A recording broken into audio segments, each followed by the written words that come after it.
India. 2022 marks 75 years of this nation's independence from foreign rule. It's a juncture where everyone remembers those who fought for it.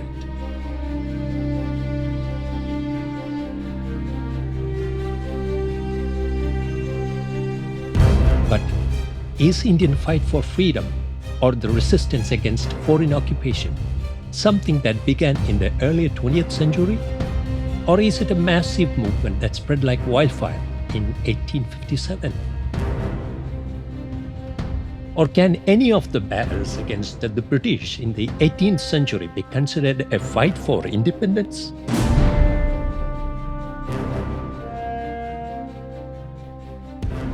The answer lies in history, where one party of the battle is Indian and the other a foreigner.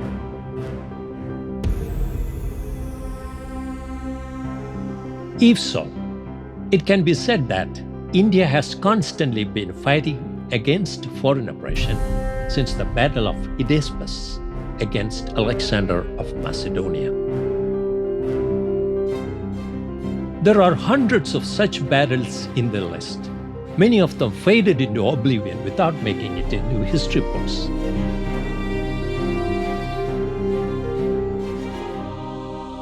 However, let's revisit one such battle where a small kingdom in the southernmost tip of India defeated a mighty European empire.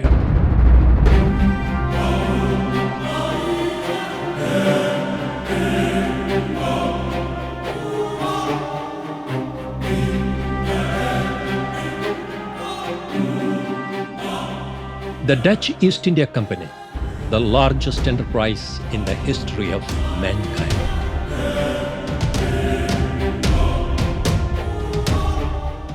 The Dutch East India Company was established in 1602 on March 20th by the Dutch government's consolidation of several trading companies. The company can be considered the world's first multinational corporation.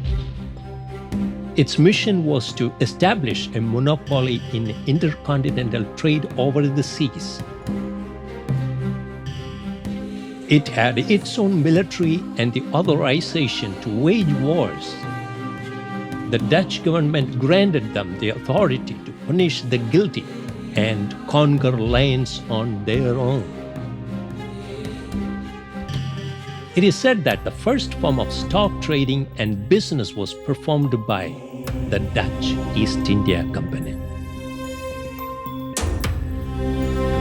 The Dutch made their foothold in Kerala after making a treaty with Zamorin, the king of Kozhikode Kingdom.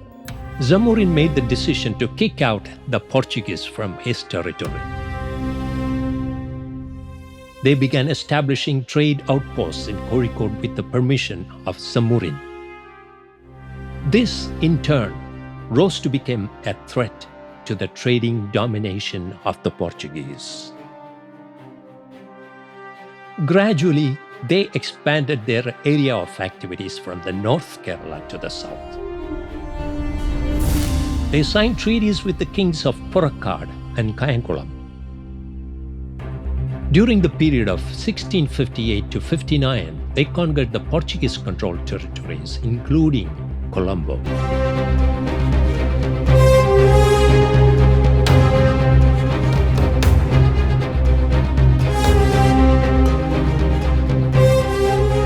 In 1661, they took control of St. Thomas Fort in Colombo from the Portuguese. By taking over Kochi in 1663, the Dutch era of Kerala had officially begun. By aligning with the rival parties among the Kochi royal family, the Dutch and the Portuguese fought one another. The battle lasted for 9 days. On January 6, 1663, the Dutch defeated the Portuguese and took control of the Kochi fort. After defeating Kozhikode by aiding Kochi at the Battle of Chetua, the Dutch realized that they could bring the whole of Kerala under their power. They began interfering in the governance of smaller kingdoms. They wished to dominate the trade by conquering the whole of Kerala and by resisting other European powers like the British.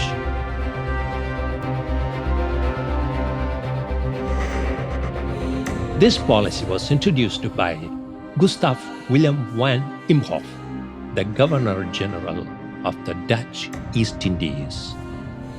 But it was at that time the Kingdom of Travancore, under the kingship of Martandavarma, was becoming a mighty force in Kerala. This came as a blow to the Dutch dreams of imperialism. They decided to aid minor kingdoms against Travancore. Martandavarma was given a blank check by his predecessor Raja Ramavarma to reconquer the whole of Travancore state based on his policies and programs. To stanch the expansion and integration of Travancore, the Dutch realized that they could use the kingdom of Kayankulam in their favor.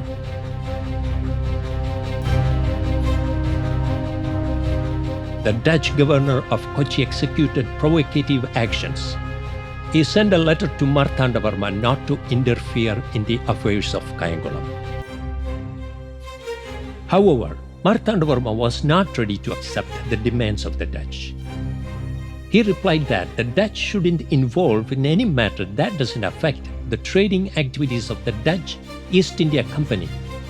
He further warned them not to interfere in the internal affairs of the Kingdom of Travancore. This reply obviously irritated the governor. He protested, but Martandavarma didn't budge. He was not afraid of war.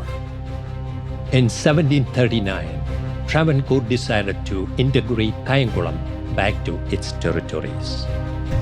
The Dutch governor Gustav Wilhelm van Imhoff came to Kerala during that period.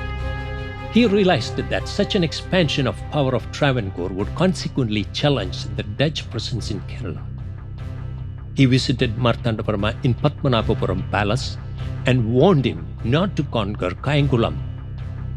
The meeting went for hours, but the king gave his usual reply. Imhoff gave an ultimatum.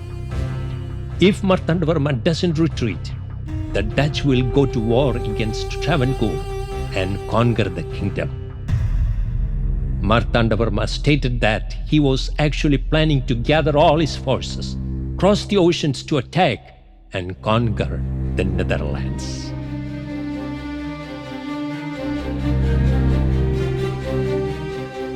The petrified Dutch governor ended the meeting. By the orders of Imhoff, the Dutch deployed a detachment of soldiers from Ceylon under the command of Captain Johannes Hackert.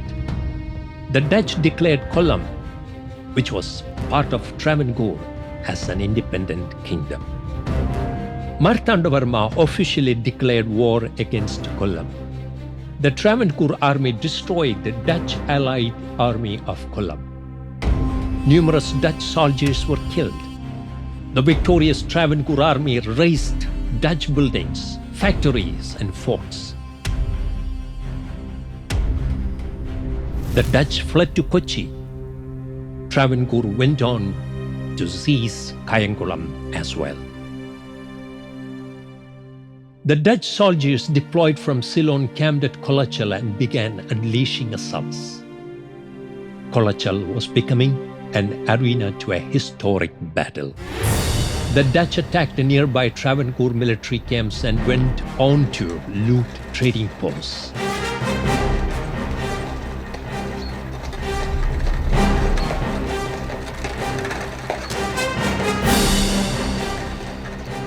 They fortified the coast and stationed their army there.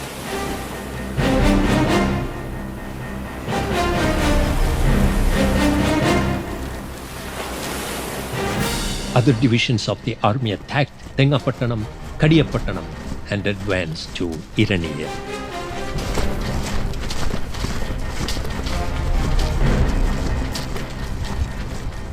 Hearing the news, the king gathered all his forces and rushed to Padmanabhapuram, the capital. Information was sent to Ramayan Dalava, the prime minister, to come to Padmanabhapuram immediately. The initial victories motivated the Dutch to march to Padmanabhapuram. Ramayan Dalava reached Kalkulam with his army. The strategy was set to attack the Dutch.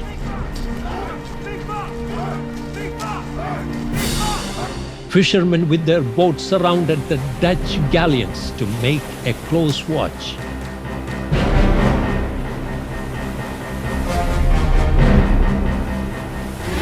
Patriotic and brave soldiers took their positions as heads of battalions.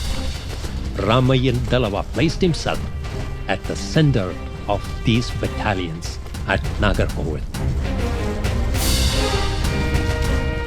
Travancore had an enormous army of Nayars, Iravas, Maravas and Paravans, each consisting of about 300. And each of the groups were led by very able lieutenants to carry on the war against the Dutch. These soldiers, well trained by the natives, particularly under the leadership of Ramayan Dalava, knew where and how to attack at what time.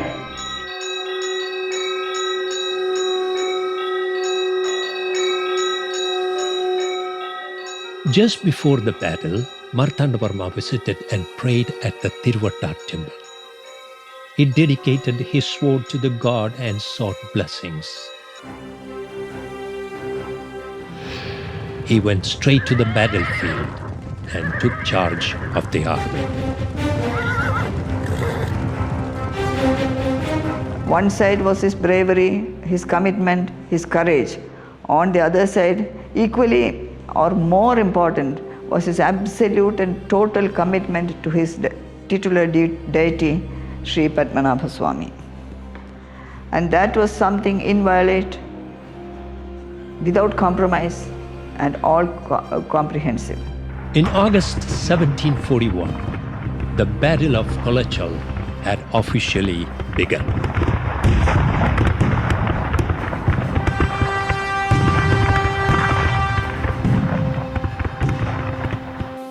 The fishermen of Travancore surrounded and pinned the Dutch ships which were trying to reinforce their ground troops. They made sure no supplies were sent to the Dutch soldiers fighting on land. The Dutch obviously had possessed superior technology and firepower. However, Martandavarma had the skills to use the terrain of the territory, its nature and weather to his advantage. Kulachal witnessed a fierce battle between Travancore and the Dutch. The army under Ramayan Dalava broke ranks of the Dutch formation like lightning strikes.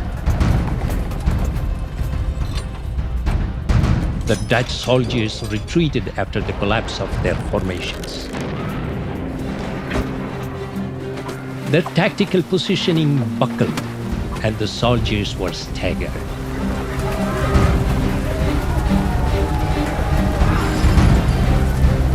The cavalry of the Travancore advanced to the Dutch positions. The speed of the incoming army didn't give the Dutch soldiers enough time to reload their muskets.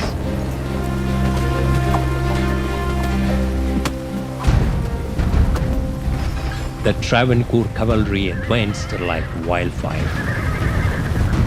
Leaving the dead and injured comrades, the surviving Dutch retreated and rushed inside the protection of the fort.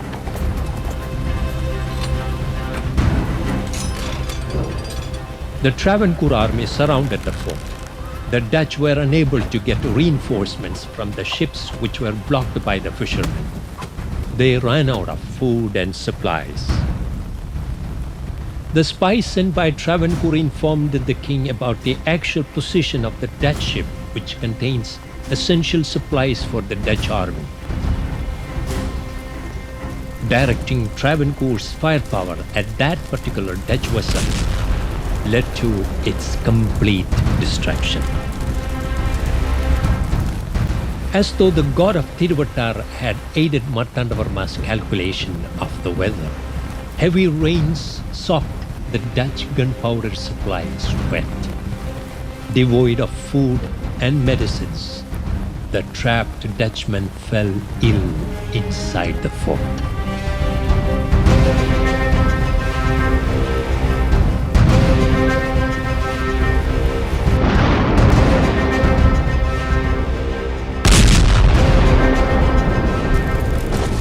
Days later, it had stopped raining. The Dutch spread the gunpowder to let it dry in the sun. On that fateful day, a precisely fired cannonball unleashed by Travancore fell into this gunpowder inside the Dutch fort, and the resulting fire destroyed the entire supply of the stockade. It injured the Dutchmen inside as well. When the Dutch looked outside the fort, they saw Travancore with hundreds of cannons. However, it was a scheme to intimidate the Dutch.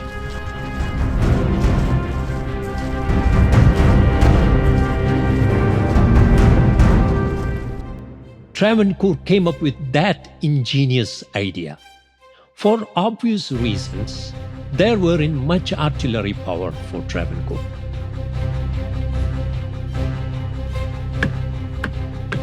However, in between whatever few cannon barrels they had, coconut tree bases were cut and placed among them. For the Dutch who were watching this from afar, it seemed as though Travancore had set up an array of numerous cannons.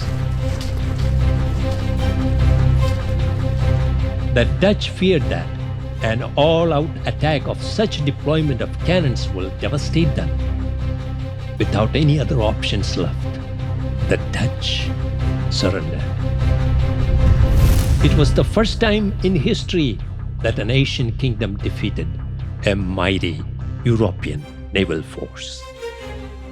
Centuries before the code set by the Geneva Conventions, the King of Travancore showed humanitarian treatment to the prisoners of war. Martandavarma was considerate to those who surrendered. He provided medical assistance to the wounded. These prisoners were treated honorably. They were treated with respect. Their wounds were dressed by our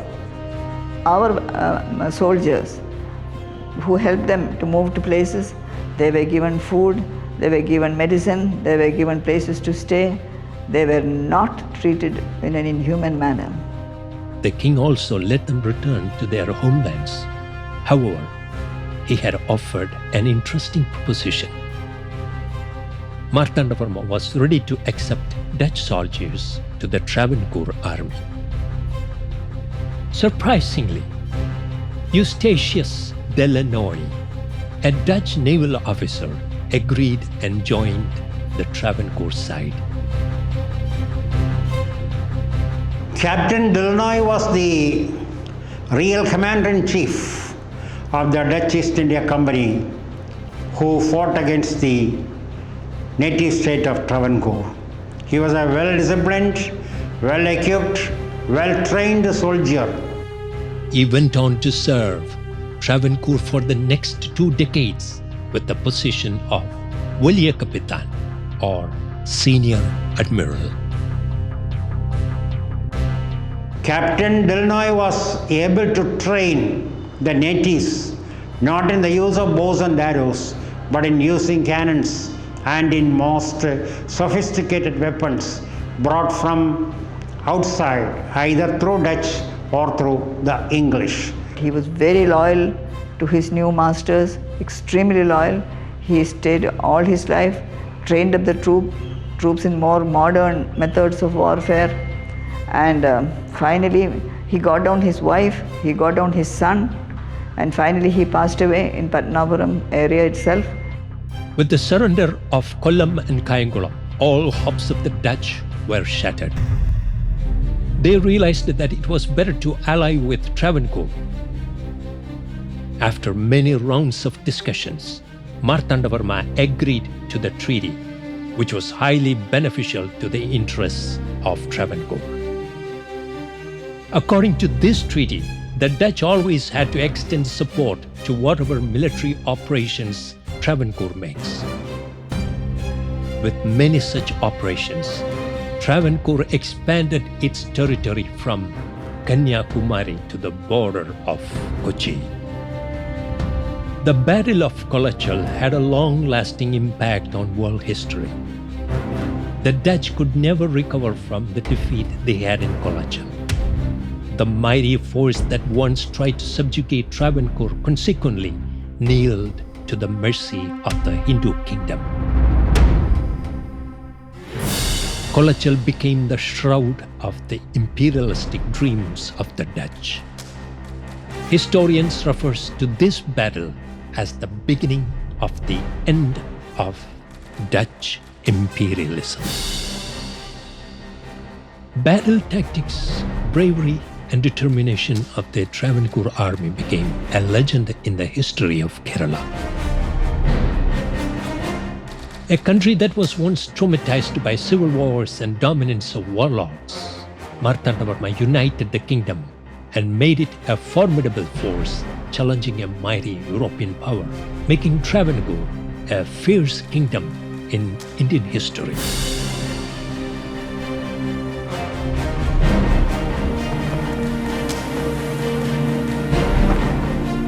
Perhaps Kulachal War is India's first fight for independence in modern history.